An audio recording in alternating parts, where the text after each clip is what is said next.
Inggit ka ba dahil nakita mong kapitbahay mo na patok ang kanyang negosyo? Gusto mo nang magpatayo ng sarili mong negosyo para gayahin. Umutang ka pa ng pera na may interes para gumaya dahil nakita mong mabenta at maraming bumibili sa tindahan ng kapitbahay mo.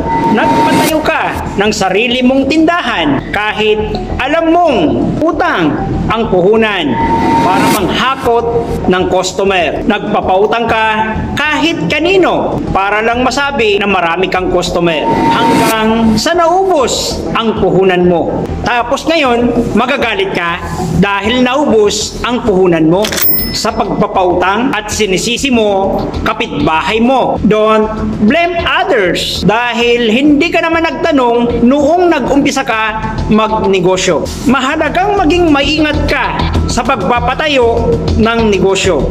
Ang paggaya mo sa kanila dahil lamang sa kanilang tagumpay. Nang hindi isinaalang-alang ang sariling plano at kakayahang pamahalaan ang pananalapi. Dapat mayroon kang malinaw na estratehiya sa pananalapi, lalo na sa usaping pagpapautang. Magbago ka. Kung ganito ang attitude mo,